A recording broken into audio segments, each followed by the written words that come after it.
ఈరోజు అద్భుతం చాలామంది చెప్తున్నారు. 700 శ్లోకాలు కంఠస్థ పెట్టేశాను స్వామి అన్నది ఒక అమ్మగారు. మొన్న వెళ్ళాను, ఆవిడ ఇక్కడ పిఠాపురం దగ్గర, సరే మచిలీపట్నం దగ్గర ఒక అమ్మగారు. తను అన్ని చేసుకుంటూ 700 శ్లోకాలు కంఠస్థ వచ్చేసి. ఇప్పుడు ఒక్క రోజుకి ఒక శ్లోకం మొదలు పెడితే అలవాటు. నేనేమంటున్నానంటే అమృతం రుచి చూడటం అలవాటు అయితే అది ఆటోమేటిక్గా చదువుదాం అనేట. ఖచ్చితంగా.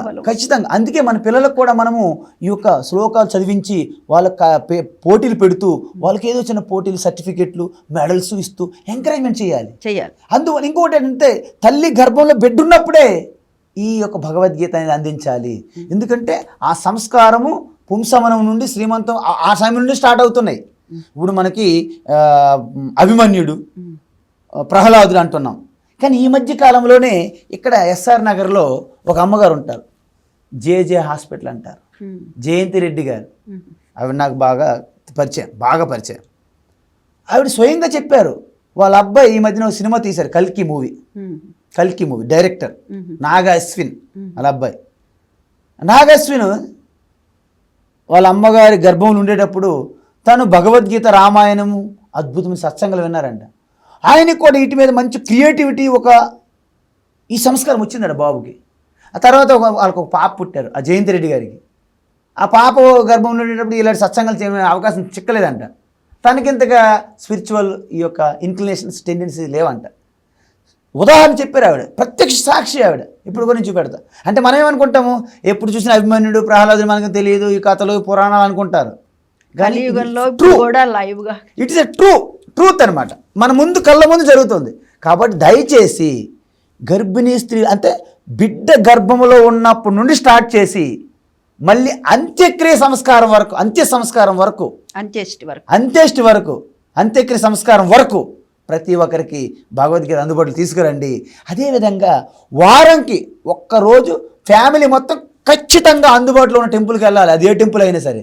ఎందుకంటే ముస్లింలు ఫ్రైడే రోజు ఖచ్చితంగా వెళ్తున్నారు, క్రిస్టియన్లేమో ఆదివారం వెళ్తున్నారు. ఎలాగున్నా మనకి ఏ రోజు లేదు, అన్ని రోజులు అనుకో చెప్పుకుంటాం, ఏ రోజు వెళ్ళడం మానేస్తున్నాం.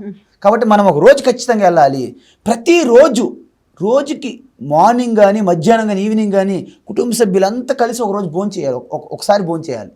సో వాళ్ళందరికీ అందుబాటులో ఉండాలి. అదేవిధంగా బిడ్డ పుట్టిన తర్వాత ఒక 6-7 సంవత్సరాల వరకు ఏ కిండర్ గార్డెన్లో జాయిన్ చేయకూడదు. ఎప్పుడైతే మీరు తల్లిపాలకు దూరం చేసి, తల్లి నుండి దూరం చేసి, డబ్బా పాలు అలవాటు చేసేసి, తల్లి ఏదో డ్యూటీకి వెళ్ళిపోతూ వ్యాపారము, ఉద్యోగం అని చెప్పి బిడ్డని ఎక్కడో కిండర్ గార్డెన్ పడేస్తే ఆయనకి కేవలం ఆ పిల్లలతో పాటు జంతువులతో పాటు తిరుగుతున్నట్టు ఒక సంస్కారం వస్తుంది తప్ప తల్లికి ఎటువంటి శిక్షణ ఇవ్వట్లేదు.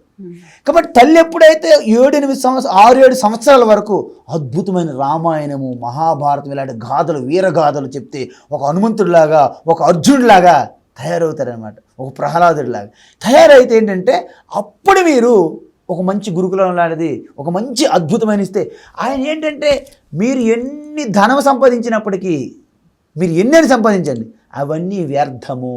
ఏ క్షణంలోనైనా సరే ఒక్కసారి కుప్పకూలిపోతారు మనిషి. అదే మీరు బలమైన మంచి అద్భుతమైనటువంటి ఆధ్యాత్మిక సంస్కారం ఇచ్చారనుకోండి, మీరు ఆయనకు ఆదాయం ఇవ్వకపోయినా, ధనం ఇవ్వకపోయినా బ్రహ్మాండ బతుకుతాడు. ఇదే పెద్ద. అందువలన మధాలస చూడాల ఇలాంటి అద్భుతమైన అమ్మలు ఆ రోజు తన బిడ్డలకి బ్రహ్మ విద్యను అందించారు. అంటే ఉగ్గుపాలు పోసారంటే బ్రహ్మ విద్య అనే ఉగ్గుపాలు పోసారనమాట. ఈరోజు తల్లికి ఏం తెలియదు, బిడ్డలకి ఏం చెప్తారు చెప్పండి. కాబట్టి చాలా మనము అప్రమత్తంగా ఉండాలి. తస్మాత్ జాగ్రత్త అన్నట్లుగా ఇప్పటికైనా సరే దీనిపైన మనం దృష్టి పెట్టకపోతే రాబోయే రోజులకి భారతీయ సనాతన ధర్మం అనేది ఉండేదట అని చరిత్రకి పరిమితమయ్యే అవకాశం ఉన్నది.